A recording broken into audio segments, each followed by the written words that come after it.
Middle east की जंग में क्या व्हाट्सएप, यूट्यूब, गूगल सब बंद हो जाएगा? बिग टेक्स का डेटा सेंटर क्या होता है जिन्हें तबाह करने की ईरान ने धमकी दी है? बहरीन में अमेजॉन के डेटा सेंटर पर ईरान के हमले के बाद ये चर्चा तेज हो गई है। एक सवाल ये भी है कि क्या टेक कंपनियों को निशाना बनाने से भारतीय इंटरनेट यूजर्स पर भी असर पड़ेगा? इस वीडियो में ऐसे सभी सवालों के जवाब जानेंगे। नमस्कार, मैं हिमांशु पांडे, न्यूज़ 18 देख रहे हैं आप। मिडिल ईस्ट में चल रही लड़ाई अब सिर्फ मिसाइल और बम तक सीमित नहीं रही है। अब मामला सीधे इंटरनेट और टेक कंपनियों तक पहुंच गया है। 1 अप्रैल को ईरान की तरफ से ये चेतावनी दी गई कि वो 18 अमेरिकी टेक कंपनियों को निशाना बना सकता है, जिनमें गूगल, एप्पल और मेटा जैसी बड़ी कंपनियां शामिल हैं। ईरान सीधे अमेरिका में हमला करना मुश्किल समझता है, इसलिए वो इन कंपनियों के डेटा सेंटर को निशाना बना सकता है।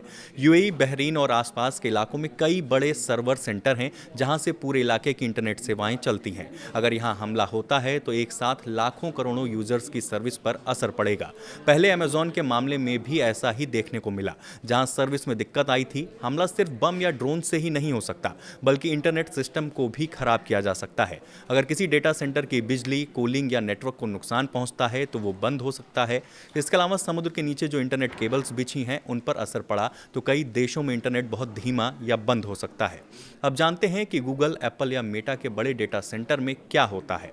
दरअसल ये एक तरह का डिजिटल पावर हाउस होता है जहां हजारों सर्वर एक साथ चलते हैं। यहां लगातार बिजली, कूलिंग और हाई स्पीड इंटरनेट जरूरी होता है। जैसे ही इनमें से कोई एक चीज फेल होती है, उदाहरण के तौर पर मान लेते हैं कि अगर कूलिंग सिस्टम बंद हो गया तो सर्वर ओवरहीट होकर बंद होने लगते हैं। कई बार सिक्योरिटी के लिए सिस्टम खुद ही शट डाउन हो जाता है, जिससे बड़ी सर्विसेज अचानक बंद और प्रभावित हो जाती हैं।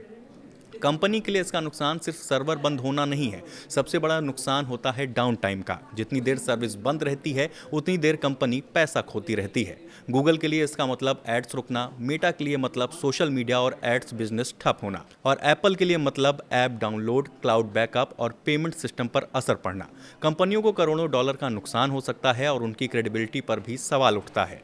जबकि यूजर्स के लिए इसका असर बहुत सीधा होता है, यानी व्हाट्सएप मैसेजेस नहीं जाएंगे, यूपीआई पेमेंट अटक सकता है, यूट्यूब नहीं चलेगा, जीमेल नहीं खुलेगा और जो लोग ऑनलाइन काम करते हैं उनका काम तुरंत रुक जाएगा। कई बार डेटा एक्सेस भी नहीं हो पाता है, यानी आपने जो फोटो, डॉक्यूमेंट या बैकअप क्लाउड पर रखा है वो कुछ समय के लिए मिलेगा ही नहीं।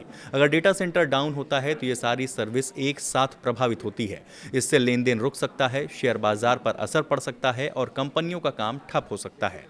छोटे बिजनेस जो पूरी तरह व्हाट्सएप या इंस्टाग्राम पर निर्भर हैं, उन्हें तुरंत नुकसान झेलना पड़ता है। यही नहीं, एक और बड़ा खतरा है चेन रिएक्शन का। अगर एक डेटा सेंटर बंद होता है तो लोड दूसरे सेंटर पर जाता है, जहां दबाव के चलते वो भी स्लो या डाउन हो सकता है। और अब बात भारत में इसके असर की। यहाँ इसका असर और भी बड़ा होगा, क्योंकि यहाँ करोड़ों लोग व्हाट्सएप, यूट्यूब और गूगल पर निर्भर हैं।